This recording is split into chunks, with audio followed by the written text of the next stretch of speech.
दूसरा मसला जो बहुत ज़्यादा अहमियत का हामिल है कि कुर्बानी किस पर वाजिब होती है। 5 शर्तें जिस बंदे में पाई जाए ना, 5 शर्तें उस आदमी के ऊपर कुर्बानी करना वाजिब हो जाता है। सबसे पहली चीज़ ये है कि वो बंदा बालिग हो जाए। बालिग का मतलब ये है कि अगर वो छोटी उम्र का बच्चा है, अभी बालिग नहीं हुआ, जैसे 5 साल 10 साल 12 साल उम्र होती है, इसके पास जितना मर्ज़ी है पैसा हो, इसके ऊपर कुर्बानी वाजिब नहीं होती। सबसे पहली चीज़ ये है कि वो बालिग होना चाहिए। दूसरी शर्त यह है कि वो आकिल हो। आकिल का मतलब होता है वो समझदार हो, अक्लमंद हो, दानिशमंद हो। अगर उसका जहन दुरुस्त काम नहीं करता जी, जैसे हमारे यहाँ कोई जहनी कमज़ोर बंदे होते हैं, ऐसे ही बेचारे लगे रहते हैं, उनको किसी चीज़ का पता नहीं होता, इन दुनिया वाली इन मामलात का, चीज़ों का, उसके ऊपर भी कुर्बानी वाजिब नहीं होती, चाहे उसके पास पैसा जितना भी हो।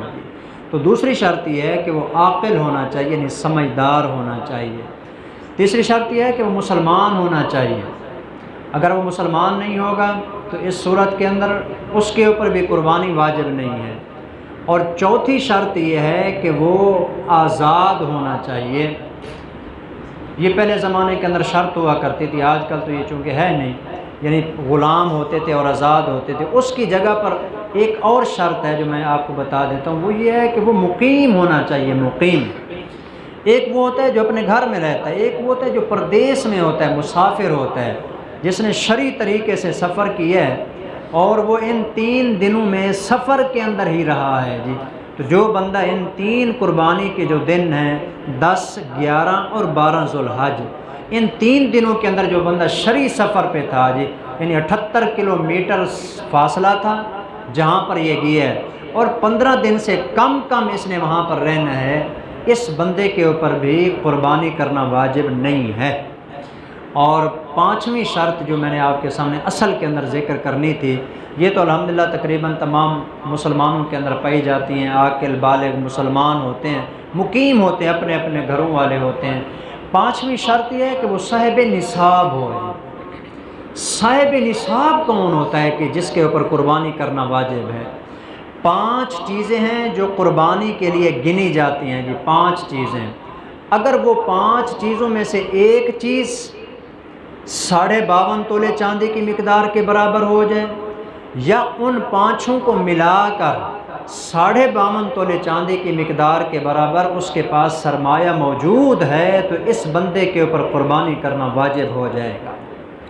तो वो 5 चीज़ें जो शुमार की जाएंगी, सबसे पहले सोना है जी। सोना हो या चांदी हो, सिर्फ सोना हो तो जैसे ज़कात का हुक्म है जी 7.5 तोले, और अगर सिर्फ चांदी है और कोई चीज़ साथ नहीं है जी, तो फिर उसके लिए हुक्म यह है कि वो 52.5 तोले हो जी।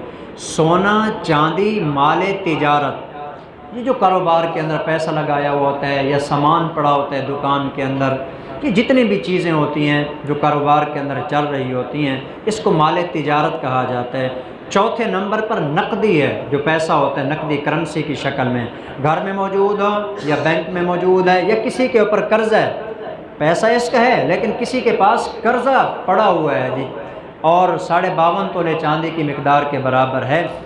ये 4 चीज़ें वो हैं जो ज़कात में भी गिनी जाती हैं जी। एक 5वीं चीज़ है जो ज़कात से मज़ीद उसके अंदर उसको शुमार किया जाता है, ज़रूरत से ज़ायद जो सामान होता है, पूरा साल इस्तेमाल नहीं होता, ऐसे ही फजूल पड़ा रहता है।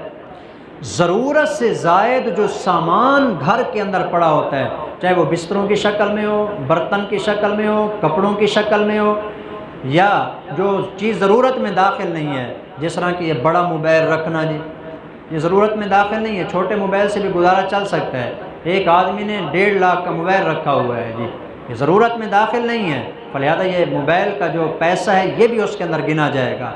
टेलीविज़न रखा हुआ है, इसी तरह और कोई ऐसी फजूल किस्म की चीज़ें हैं जिनकी शरीयत में कोई ज़रूरत नहीं है, वैसे घर के अंदर रखी हुई है, इन तमाम चीज़ों को गिना जाएगा जो ज़रूरत से ज़ायद चीज़ें होती हैं। बल्कि उलमा ने तो यहाँ तक भी लिखा है 3 सूट बंदे की ज़रूरत के होते हैं, एक सर्दी का, एक गर्मी का, एक नॉर्मल जो आम तौर पर पहनना होता है। 3 सूटों से जो ऊपर कपड़े होते हैं ना, ये भी गिने जाएंगे, ये ज़रूरत के अंदर दाखिल नहीं है। ज़रूरत का मेरे भाइयों मतलब ये होता है, अगर वो चीज़ ना हो ना, या तो जान का ख़तरा हो या इज़्ज़त चले जाने का ख़तरा हो। मसलन खाना नहीं है, पीना नहीं है, रोटी नहीं है, रिहाइश नहीं है, इनकी वजह से बंदे की ना ज़िंदगी का ख़तरा होता है। खाना पीना नहीं होगा तो ज़िंदा कैसे रहेगा, मकान नहीं होगा, कपड़े नहीं होंगे, लिबास नहीं होगा, सवारी नहीं है, इसके अंदर बंदे की इज़्ज़त का ख़तरा होता है कि इसकी इज़्ज़त महफूज नहीं रहेगी अगर इसके पास कपड़ा नहीं है। तो हर वो चीज़ कि जो इंसान की ज़िंदगी के लिए ज़रूरी होती है या उसकी इज़्ज़त के लिए ज़रूरी होती है, ये ज़रूरत में दाखिल होती है।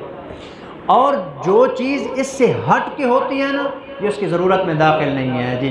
फ़लिहाज़ा अगर एक आदमी के पास 2 मकान हैं जी, एक मकान अपनी रिहाइश के लिए, एक दूसरा मकान है जी इसके पास, दूसरा मकान इसकी ज़रूरत के लिए नहीं है, लिहाजा इस बंदे के ऊपर कुर्बानी भी वाजिब होगी, इसके ऊपर ज़कात भी वाजिब होगी। इसी तरह तमाम वो चीज़ें जो ज़रूरत में दाखिल नहीं हैं, पूरा साल पड़ी रहती हैं और इस्तेमाल ही नहीं होती, उन तमाम चीज़ों को इकट्ठा किया जाएगा तो ये 5 चीज़ें हो जाएंगी: सोना, चांदी, माल तिजारत, नकदी और ज़रूरत से ज़ायद सामान। ये 5 चीज़ें मिला के ना, अगर इन पाँचों की कीमत 52.5 तोले चांदी की मिकदार के बराबर हो जाए, जो आजकल के हिसाब से अंदाज़ा मेरा जो है वो ये है, जो आजकल कीमत चल रही है तकरीबन 90,000 होगा जी। 90,000 की मालियत के बराबर अगर किसी आदमी के पास ज़रूरत से ज़ायद सामान मौजूद है या नकदी की सूरत में पैसे मौजूद हैं, ऐसे बंदे के ऊपर कुर्बानी करना वाजिब होगा। अगर करेगा तो बहुत बड़ा सवाब है, जिसको अगले दर्स के अंदर मैं ज़िक्र करूँगा। नहीं करेगा तो फिर हुजूर का वो फरमान है, ये ऐसा मनहूस आदमी है कि वो हमारी ईदगाह के करीब भी नहीं आया करे। तो इसलिए हर बंदा सोचे, गौर करे, अगर कोई गुंजाइश बनती है कुर्बानी करने की तो करनी चाहिए जी। बचने की कोशिश नहीं करनी चाहिए कि बंदा 15, 20, 25 हज़ार बचा ले और क़यामत वाले दिन से पूछा जाए ये माल तो यहाँ रह जाना है, औलाद खा जाएगी, पीछे ज़ाय हो जाएगा, हमारे साथ कुछ नहीं जाने वाला, वही जो हम अल्लाह के नाम के ऊपर लगा जाएंगे मौत के बाद भी हमारे काम आएगा।